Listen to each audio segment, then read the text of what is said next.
उत्सव हुआ। किस तरह के उत्सव इसमें आयोजन किया गया?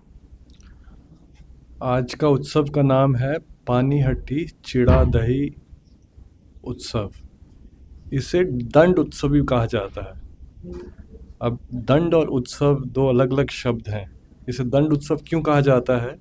क्योंकि आज के दिन नित्यानंद प्रभु, जो कि स्वयं भगवान श्री बलराम जी हैं, उन्होंने रघुनाथ दास गोस्वामी, जो वृंदावन के 6 गोस्वामी को दंड दिया था। वो दंड क्या था कि सारे गांव वासियों को जो पानीहट्टी में एकत्रित हुए थे, उनको चीड़ा और दही का उनको एकत्रित करके उनको भोजन करवाना। तो आज के फेस्टिवल के दिन जो भी भक्त लोग मंदिर में आए हैं, सबके लिए व्यवस्था की गई है चीड़ा दही बनाकर उनको खिलाने का। और चीड़ा दही में हम लोग अलग अलग प्रकार की मैंगो के साथ, कंडेंस मिल्क के साथ, तो आज का फेस्टिवल चीड़ा दही के नाम से जाना जाता है और इसलिए हम लोगों ने ये बड़े तौर से इस फेस्टिवल को मनाया आज। वृंदावन धाम में एक मंदिर नहीं, यहाँ पे संस्कार भी जो है दिए जाते हैं बच्चों को। इस समय कैंप भी यहाँ पे चल रहा है, तो संस्कार जरूरी है। सनातन की हम बात भी करो, सनातन को यहाँ बढ़ावा भी दिया जा रहा है। ये बात सही है कि ये संस्कार केंद्र है और संस्कार देने का काम आज की आवश्यकता भी है। संस्कार के लिए मंदिर है, आस्था का केंद्र है। जब मंदिर में दर्शन करने के लिए कोई व्यक्ति जाता है तो उसके मन में आत्मविश्वास पैदा होता है कि मुझे ईश्वर का आशीर्वाद मिल गया है। तो आत्मविश्वास बहुत बड़ी ताकत होती है। उस व्यक्ति की खुद की ताकत से अधिक आत्मविश्वास काम करता है और व्यक्ति अपने जीवन में जिस किसी भी क्षेत्र में जाता है वहाँ वो सफल होता है, क्योंकि खुद की ताकत है, खुद का दिमाग है और कॉन्फिडेंस है। मंदिर से कॉन्फिडेंस पैदा होता है, संस्कार पैदा होता है।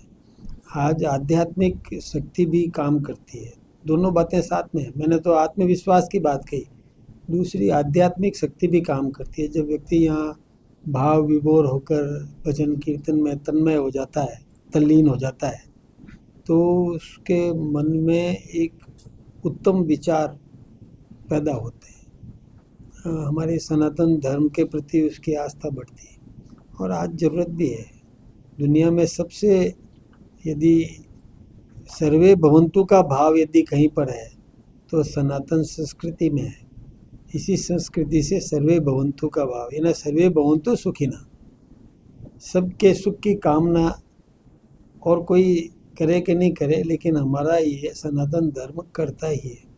हम चींटी को दाना देते हैं, गाय को रोटी देते हैं, गाय की पूजा करते हैं, गाय की सेवा करते हैं, मूक पशुओं की सेवा करते हैं, वनस्पति को पैदा करते हैं, उसका संरक्षण करते हैं, जिससे निश्चित रूप से और एक न केवल धार्मिक अपितु एक वातावरण का शुद्धिकरण के लिए भी बहुत अच्छा है।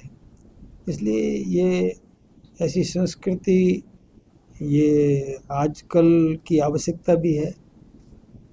नई पीढ़ी को संस्कारवान करना भी बहुत ज़रूरी है। बड़ों का आदर करना, माँ बाप की सेवा करना, ये सब इन्हीं संस्कारों में से मिलता है। सबसे बड़ी बात है कि जो आप कृष्ण की कृष्ण बलराम, राधे कृष्णा, उससे आपको मालूम पड़ता होगा कि पाश्चात्य देश के लोग, वहाँ पर उनको शांति मिलती नहीं है। यहाँ आकर के चाहे वृंदावन में जाए, मथुरा में जाए या ऐसे मंदिरों में जाए, उनको वहाँ शांति मिलती है। एक हरे कृष्ण मूवमेंट जो चल रहा है, वो मूवमेंट भी इसी का ही एक पार्ट है। बहुत बड़ी बात है और इसमें बढ़ चढ़ करके सहयोग देना ही चाहिए। सबसे बड़ी बात दूसरी और है कि आप यहाँ से लाखों बच्चों को, ये जो केंद्र है ये अक्षय पात्रा, वो नियमित रूप से उनको भोजन देता है। जिनको ज़रूरत है उनको भोजन देता है। ये भी एक पवित्र काम है, पुनीत काम है। और इसमें भी मैं तो आह्वान करूँगा, बाकी जो भी सक्षम है उन सब का आह्वान करूँगा कि निश्चित रूप से इसमें अपना योगदान देना चाहिए। ये पवित्र काम है, पुनीत काम है और अपना पारलौकिक जीवन सुधारने के लिए भी बहुत जरूरी है। यही जीवन तो आप सुधार ही रहे हो, पारलौकिक जीवन भी सुधारने के लिए ये बहुत आवश्यक है और करना चाहिए।